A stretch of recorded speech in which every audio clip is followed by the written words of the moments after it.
back to the KJ Methods YouTube channel. We've been gone for a little while. Not really gone, but gone from YouTube doing so many other things in the KJ Method. So I've come out with a book. It is on Amazon. It is your essential guide to passing the real estate exam. We will make sure to put a link to it in the comments.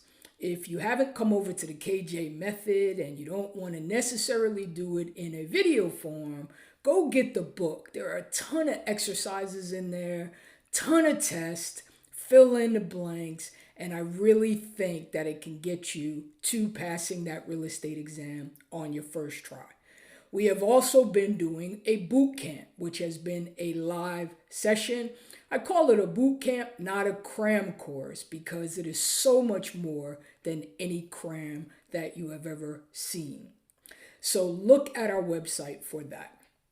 All right, what I want to discuss today is the PSI exam changes. You may or may not know that PSI has updated its exam as of October 1st, 2023. And so I just want to briefly go over what those updates are. Now, don't forget to like, subscribe, and share the KJ Method YouTube channel with all who are looking to pass that real estate exam on the first try. All right, here we go. Let's get started.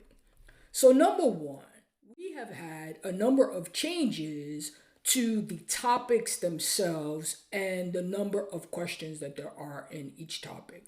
And so if you look at the left here, that would be the former topics and the number of questions. And we'll delve a little bit more into this, but as of October 1st, PSI has changed the exam and they have increased certain of the topics, the number of questions, and some of them they have decreased the number of topics. So what I want to do is delve into this a little bit further. The first thing that I noticed is that certain topics have shifted, right, in terms of the number of questions. I just said that. So for example, property ownership has gone from 8 to 10 questions. Second, there was a shift in the topics. Most notably, contracts, they moved it up from topic number 7 to topic number 5. Now, in truth, I'm not even sure why PSI has decided to do this, because the number of questions has also increased. And, I'm not sure if they're saying that, hey, this is a more important topic than it was previously, but it had to always be an important topic. And I always say to my students, you gotta know contracts, because the number of questions on the test. So I'm not even sure why they moved it up from topic 7 to topic 5. Lastly, some of the topics' names have changed to suggest addition or deletion of certain testing material, and I'll go into that a little bit further.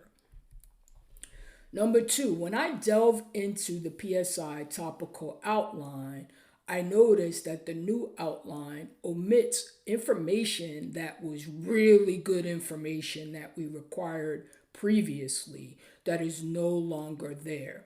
So the former outline indicated how the specific number of questions were kind of going to fall into what I call the low-hanging fruit, right? The easy questions, the recall questions versus the analysis questions. And they also told you how much of each question was going to be on each topic. The new outline does not do that. Now, I don't know if they're going to be updating this down the line. I, in fact, hope they do. I think the older outline helped more in that regard. And I'm going to show you what I mean because I put kind of a screenshot in here. If you look at the left, you will see that there were 17 contracts questions. But I knew, and I was able to tell my students that 7 of them were going to be easy questions, like vocabulary, just recall, recognition kind of questions. But then 10 of them were going to be taking that information and applying it, right? So you see 17 questions in total. If you look on the right, what they have done, and they made a mistake on this outline because I pulled this from Georgia. This is not only Georgia. There are a lot of PSI tests that have been updating, and they're updating it as they go along. And so I think at the end of the day, all of the PSI tests are going to be updated to the number of questions that they have. So I pulled this one from Georgia so I could see the first error that they made. Georgia is not one of the states that has broker and managing broker. We're salespeople and brokers. But that's a little error that I'm sure they'll correct at some point.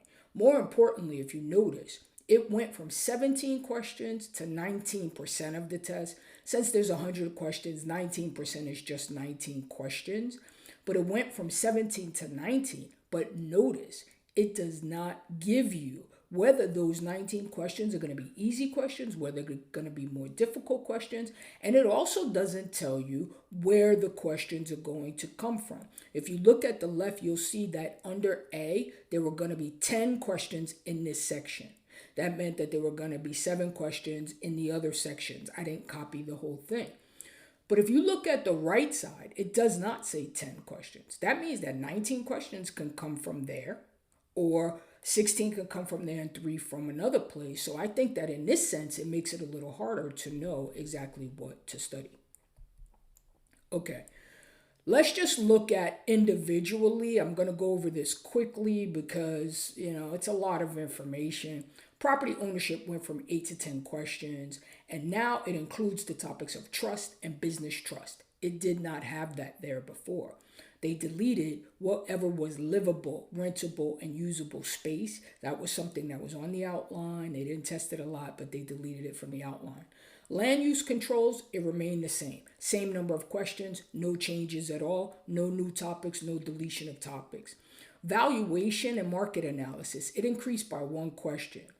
Also, they changed the name to just valuation, and they added some information relating to automated valuations. So now you're going to have to look that topic up, or hope your school is updating to automated valuations. We will certainly be updating all material in KJ Method. We don't want any surprises. Finance has the same number of questions, but they added a lot in finance, right? So they added general underwriting. They added information relating to wanting you to know promissory notes more. And additionally, they added reverse mortgages, HELOCs, construction loans, rehab loans, and risky loan features. So they added a ton of topics in finance. Now, if you've been studying, like, for example, if you've been a KJ Method student, you should already know what a reverse mortgage, HELOC, and so forth is, because I included that anyway. Because what I feel is that the state is notorious for not putting something on the outline, but testing it anyway. So we tend to teach more broad in the KJ Method. All right, contracts moved into position 5, as I stated, and it added 1 question. Actually, that's not true. That's a typo. Contracts actually added 2 questions. 2 questions, okay, because it went from 17 to 19. But it also added options, leases, lease purchases, and the proper handling of multiple offer situations. I want to stop here for a second. This is important because in what was called leases and property management, it is no longer there. So leases shows up in the contract section. Again, for KJ Method students, that's not a problem because we always delve into a lease is just a contract. But now you need to know what options are, and all of the lease information has dropped down to the contracts section. All right, so that's really, really important. It has moved out of what they used to call the property management section. Agency had a name change. They took away general principles of agency. They deleted it and just are now calling it agency, and it moved down to position 6. They also added more information relating to buyer, brokerage, and tenant representation. Again, here they've added tenant representation and agency. It kind of makes sense, right? Because a lease, an agency agreement, dealing with tenants and so forth, those are all contracts anyway. All right, property disclosures moved to position 7. They added 1 question, but they didn't add any content. Property management, this is the one. It was formerly called leases and property management. It is now just called property management because we moved leases. And they did add procurement of tenants, completing a market analysis to identify rents and lease rates. So they've gotten more here into the role of a property manager, not so much talking about leases here, but how you pick tenants and so forth, but not the leases themselves. Transfer of title went from 8 to 6 questions, and it did add information relating to foreclosures, short sales, and probates, and all of the issues that come in relating to that. We don't know what the issues are, right? Because they haven't told us how many questions and they haven't detailed the topics. Practice of real estate went from 13 to 12 questions, and they added the topic of discrimination based on gender identity and sexual orientation. If you remember, that was not an issue previously. They have also issued proper advertising in terms of social media and internet advertising and protection of confidential information. All right, guys. Yay. How about the math section? You guys are real happy, I'm sure, about this. The one thing they did do is delete 3 math questions. So math went from 10 to 7. But it also removed topics such as commission splits and prorations. That's odd. Out of the section. Don't forget, you can still see prorations on your state portion of the test, though. But it did add rate of return and capitalization rate. So that would be like profits and capitalization rate. So it did add that. A little caution about the math. I know they went from 10 to 7. I really can't imagine them totally removing commission or proration question. They say they are. But with some of these, I just want to caution you, like I said, to be more broad rather than less, because I have seen them test on that. So what does this mean in summary? The proposed changes that are positive, right? Increased number of contracts, which I think is great, because contracts is really what you're going to be doing, and it is a great, great topic to learn. It's not a huge topic, and you can learn a lot in contracts. Property ownership. I like that they increase property ownership because it's often the first topic that students learn. So you guys are really well versed in property ownership, and it reduced the number of math problems. So that's pretty nice, right? What negative changes do I see? They added more topics, right? And then they removed the category and they increased the outline detail. This is what I mean by that. They've changed it from saying liens to like saying liens and the effect of the lien. Again, in KJ method, does that bother us? No, because that's the way I teach anyway. All right, we can't just know the thing, we must understand the thing also. All right, so these changes potentially leave us in the dark as to how many will be recall, how many will be analysis, and how many will fall in each topic. Also, the more detailed outline language. It could suggest that you need to have a deeper understanding of the topic, or it could just be an intention to give you greater detail on that topic. Like, what do you need to know about that topic? All right. So we're not really sure, or I'm not really sure, because this is an analysis that I did of the outline. There is not much information out anywhere about this change in the outline, except a quick letter from PSI. Notably, PSI is suggesting a 70% passage rate in those states that require a separate passing score on the national portion of the exam. This could be intended to make the test easier. Or it's an acknowledgement that, hey, not enough people are passing the test at the higher scores, so they figure, hey, let's go ahead and lower those scores. This is going to be very dependent on that particular state, right? So it's just a suggestion. I will go to your state website to find out if they have even acknowledged this 70% passing score on the national exam.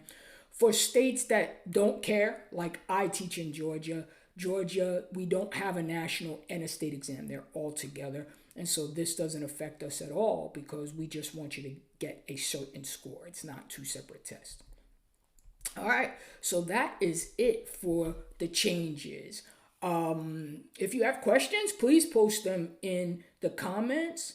Besides that, thank you so much for coming by the KJ Methods YouTube channel. I hope that these PSI changes are helpful for you because these are the changes that have taken effect just 10 or 12 days ago. And so these are the new tests that are going out right now and the ones that you're being tested on. So don't forget to have people like, subscribe, and share the KJ Method YouTube channel. Thank you so much for coming by. Have a great day.